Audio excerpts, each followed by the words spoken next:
Baiklah teman-teman, di sini saya akan menjelaskan tentang manajemen strategi. Jadi, manajemen strategi adalah disiplin ilmu yang membantu organisasi merumuskan, menerapkan, dan mengevaluasi keputusan dan tindakan yang diperlukan untuk mencapai tujuan strategis. Baiklah teman-teman, di sini selanjutnya ada analisis lingkungan internal. Analisis lingkungan internal adalah proses mengidentifikasi kondisi dan kemampuan yang dimiliki organisasi dari dalam. Internal itu dari dalam. Jadi, analisis ini bertujuan untuk mengetahui kekuatan dan kelemahan suatu organisasi, seperti kualitas SDM, sarana prasarana, budaya organisasi, serta sistem kerja yang dimiliki. Selanjutnya, analisis lingkungan eksternal. Eksternal ini adalah dari luar, berbeda dari internal tadi. Kalau internal, dia dari dalam, sedangkan eksternal dari luar. Nah, jadi analisis lingkungan eksternal adalah proses menganalisis faktor-faktor di luar organisasi yang dapat mempengaruhi pencapai tujuan. Nah, jadi analisis ini bertujuan untuk mengidentifikasi peluang dan ancaman seperti perkembangan teknologi, kebijakan pemerintah, kondisi ekonomi, persaingan, serta kebutuhan masyarakat. Selanjutnya, perumusan strategi. Jadi, perumusan strategi itu merupakan tahap penyusunan arah dan langkah organisasi untuk mencapai tujuan yang telah ditetapkan. Jadi, tahap ini tuh meliputi visi dan misi, analisis SWOT, dan pemilihan strategi. Selanjutnya, implementasi strategi.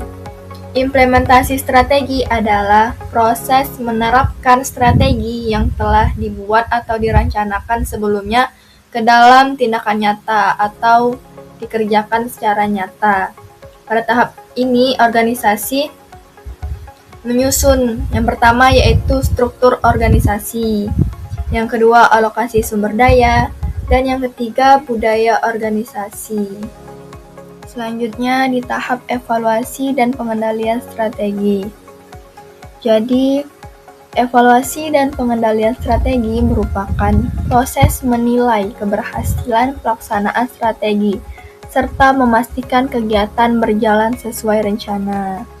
Jadi ada pengukuran kinerja, evaluasi strategi, dan tindakan korektif. Di tahap ini, hasil evaluasi digunakan untuk melakukan perbaikan apabila terdapat penyimpangan atau hambatan dan kendala dalam mencapai tujuan organisasi. Selanjutnya ada di tahap pelaksanaan strategis. Pelaksanaan strategi adalah kegiatan operasional sehari-hari dalam menjalankan program dan kebijakan yang telah ditetapkan. Nah, dalam tahapan ini ada tim kerja, perencanaan taktis, dan pemantauan progres. Tahap ini juga menekankan konsisten, koordinasi, dan komunikasi, serta kerjasama seluruh anggota organisasi, agar tujuan strategis dapat tercapai secara efektif.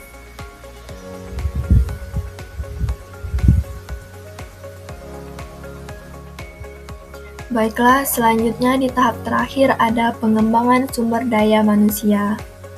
Jadi, pengembangan SDM ini adalah upaya meningkatkan kompetensi dan profesionalisme anggota organisasi melalui pelatihan dan pengembangan ini dan evaluasi kinerja. Tujuannya adalah menciptakan sumber daya manusia yang berkualitas dan mampu mendukung keberhasilan strategi organisasi.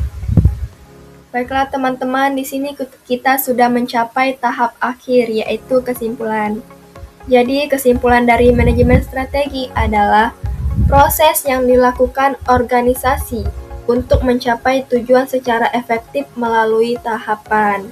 Tahapan-tahapan tadi telah kita bahas, yaitu yang pertama, menganalisis lingkungan internal dan eksternal. Terus merumuskan strategi mulai dari visi misi, menganalisis SWOT, dan pemilihan strategi.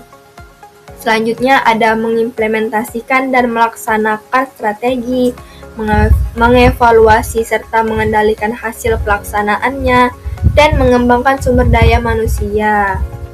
Dengan manajemen strategi, organisasi dapat memanfaatkan kekuatan dan peluang yang dimiliki, mengatasi kelemahan dan ancaman yang ada, serta memastikan seluruh sumber daya bekerja secara terarah dan mencapai tujuan yang telah ditetapkan.